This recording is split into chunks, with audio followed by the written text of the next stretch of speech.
as alterações que essa síndrome dos ovários policísticos pode causar nessa mulher. Então, ciclos menstruais irregulares ou anovulação, cistos ovarianos, pelos novos, né, ou em excesso que vão crescendo na face ou no corpo, queda de cabelo ou afinamento capilar, pele e cabelos oleosos, acne, faltou um E aqui, marcas escuras na parte de trás da nuca, que fala muito sobre essa resistência à insulina, o ganho de peso, especialmente em torno do abdômen, uma dificuldade para engravidar, depressão e ansiedade, a dislipidemia, né, que é uma alteração no metabolismo dos lipídios. Então, as pacientes de síndrome dos ovários policísticos, elas são muito mais propensas a ter alterações entre LH, não é LH, é HDL.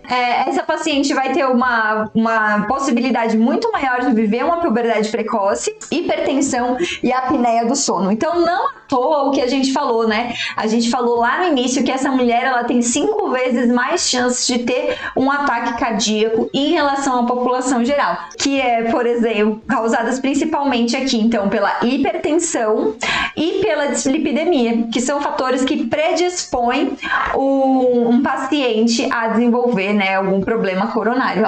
E aí, qual que é o nosso papel, né, com a medicina integrativa, gente? E eu acho que isso é muito interessante da gente falar, e eu vou sempre trazer esse esquema aqui para vocês, que é falar sobre as decisões. Então, a gente falou aqui sobre como a síndrome dos ovários policísticos, ela é uma síndrome de decisões, né? A gente viu que 10% somente da síndrome, ela é realmente herdada. Você não vai ter jeito, né? Seus genes estão aí, mas ainda assim a gente sabe que uma qualidade de vida adequada, uma exposição tardia a diversos fatores, e a gente vai falar um pouquinho sobre isso também, vão fazer com que essa mulher tenha a menor chance de expressar essa síndrome dos ovários policísticos, né? Então, quais seriam as decisões que ela pode fazer que seriam ruins? Então, uma alimentação ruim, né? Falta de sono, poluentes, né? Falta de nutrientes, sedentarismo, relacionamentos ruins, enfim, uma série de decisões que ela pode tomar para a vida dela que vão favorecer a doença.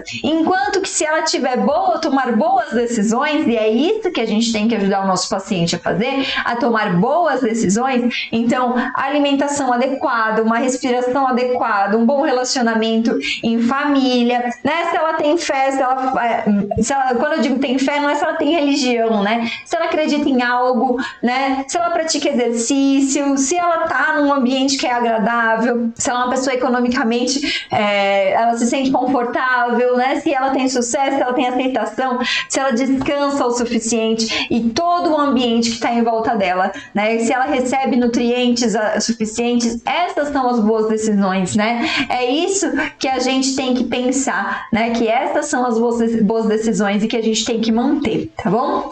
Então vamos lá, gente, vamos descobrir como é que a gente cuida desse paciente. A gente tem 3 fases de alerta. Então a gente tem aqui o período de pré-concepção, que é um momento crucial, e uma paciente que tem síndrome dos ovários policísticos, ela precisa ser olhada com antecedência. Então é uma paciente que não é ideal que ela chegue no seu consultório e fale assim, eu quero engravidar esse mês. Poxa, não dá, né?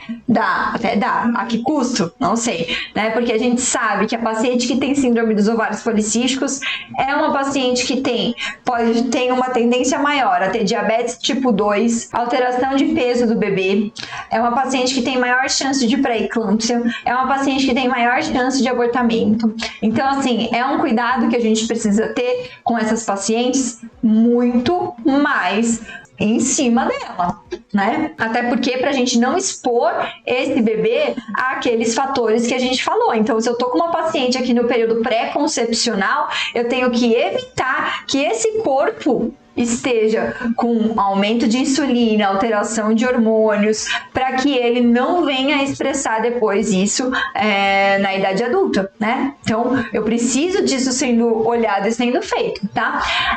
Durante a gravidez, a mesma coisa. Então, eu preciso que a minha paciente, a partir do momento que a paciente dissolve, ela engravida, ela precisa ter consciência que a gestação dela não é uma gestação comum. tá? Então eu gosto de falar isso para as minhas pacientes. É para espalhar o medo, o caos, o terror e o pânico? Não, não é para isso. É para evitar o que eu já vi acontecendo muitas e muitas e muitas vezes, que é a paciente acreditar que não, tô bem, não tenho diabetes, e aí desenvolver uma diabetes gestacional, tá? Que é muito comum. Então, se ela não se cuida, e aí quando ela tem uma diabetes gestacional, ela acha que isso não é tão grave, porque às vezes a gente minimiza, né? Ai, mas tá no limite ali, tá tudo bem. Não tem, o limite para gestantes é até inferior, tá? A gente tem que cuidar muito, muito disso para evitar que essa mulher ela tenha um desfecho ruim nessa gestação. E na infância e puberdade, porque esse momento vai determinar como que vão ser expressos esses genes. Imagine